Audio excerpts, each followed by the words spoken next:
Vietnam, 1966. The first step into the jungle felt quiet, maybe too quiet.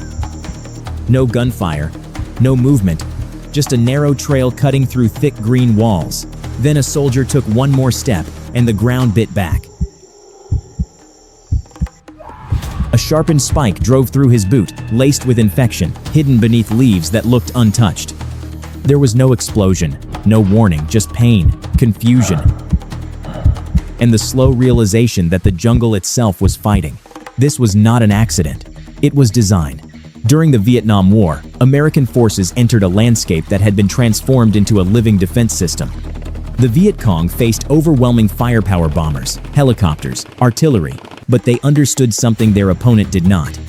Control of terrain could become a weapon more powerful than any rifle. Instead of meeting force with force, they reshaped the battlefield into something invisible. Booby traps became a core strategy, not because they destroyed large units at once, but because they dismantled confidence piece by piece. Each device turned movement into risk, routine into uncertainty, and every decision into a gamble. The most basic traps relied on simplicity. A pit dug into the earth, lined with bamboo stakes, and covered with a thin layer of foliage. These were known as punji traps. The spikes were often hardened by fire and smeared with contaminants, ensuring that even a survivable wound could turn into a life-threatening infection days later. 1966. During operations near Cu Chi, multiple U.S. units reported that more than half of their casualties over several weeks came from these concealed pits rather than direct combat. Soldiers described patrols where no enemy was seen, yet men were steadily evacuated with pierced legs, feet, and torsos. The true effectiveness wasn't in lethality alone, it was in what came after. A wounded soldier required evacuation, attention, and resources. A single injury could pull multiple people out of combat, creating a ripple effect far beyond the initial moment. More advanced traps added layers of deception. Some pits were designed to collapse under weight, snapping shut with concealed lids that locked victims inside. Others angled the spikes downward, making escape nearly impossible without assistance. 1968.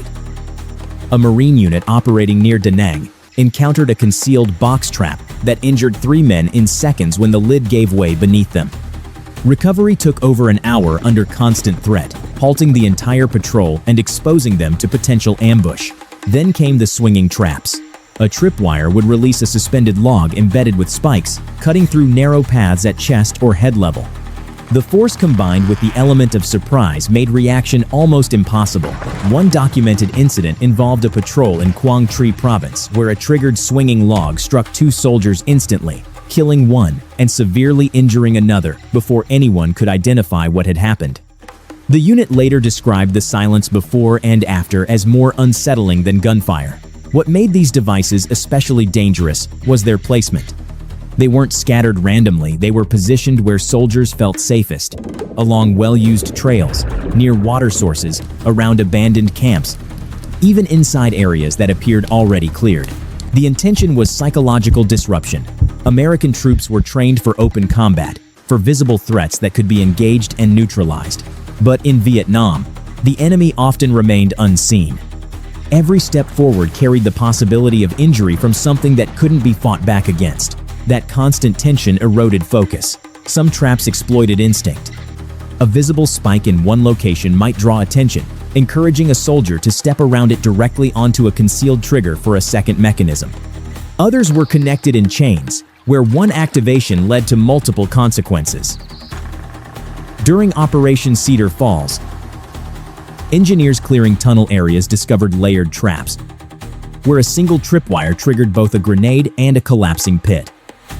One such setup injured 5 soldiers attempting to secure what appeared to be an already neutralized zone. Even equipment became a vulnerability. Grenades were rigged to doors, ammunition boxes were wired to explode when opened, and discarded weapons were left as bait, turning curiosity into catastrophe. A U.S. Army report from 1969 detailed an incident where a seemingly abandoned rifle was picked up by a soldier near Tay Ninh. The weapon had been modified to detonate upon movement, killing him instantly and injuring 2 nearby teammates. Over time, the battlefield stopped feeling like a place and started feeling like a puzzle with lethal consequences for every wrong move. Clearing these hazards required specialized units. Engineers and scouts moved ahead of main forces, probing the ground with sticks, scanning for disturbed soil, unnatural patterns, or subtle irregularities. But detection was never perfect. The environment worked against them. Dense vegetation limited visibility, heavy rains shifted terrain, and natural decay altered the appearance of traps, making them blend even more seamlessly over time. In some cases, traps were deliberately left inactive at first, allowing troops to pass safely multiple times. Then, once patterns of movement were established, they were armed. Familiar paths became suddenly dangerous, removing any sense of predictability. This unpredictability forced soldiers to slow down. Patrols took longer, missions became more cautious, and momentum was constantly interrupted.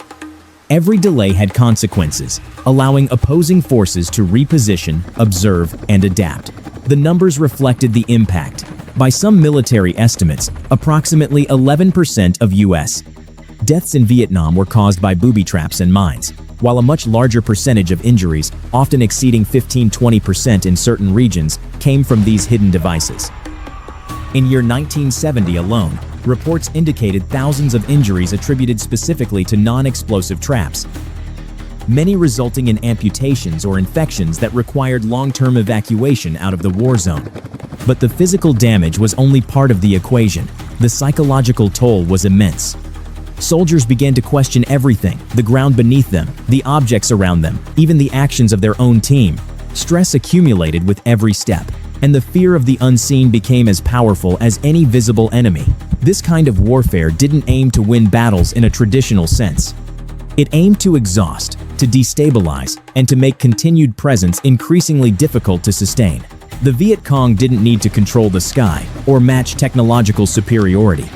By turning the landscape into a network of silent threats, they forced a technologically advanced force into a defensive mindset, constantly reacting instead of advancing. In response, American forces attempted to adapt. Heavier boots, improved detection methods, and new protocols were introduced. Areas were cleared with explosives or defoliants to reduce concealment, but each adaptation triggered a counter-adaptation. Traps became more sophisticated, more disguised, and more strategically placed. The battlefield evolved continuously, shaped by a cycle of action and response where the environment remained the dominant factor. What made these tactics particularly effective was their efficiency. They required minimal resources, could be constructed with locally available materials, and didn't rely on direct confrontation. A single individual could alter a stretch of terrain in ways that affected entire units. This asymmetry changed the nature of the conflict. Victory was no longer defined solely by territory held or enemies defeated, but by the ability to endure a landscape that had been weaponized at every level. And in that landscape, certainty disappeared. Every mission began with the same question: not where the enemy was, but where they might have already been.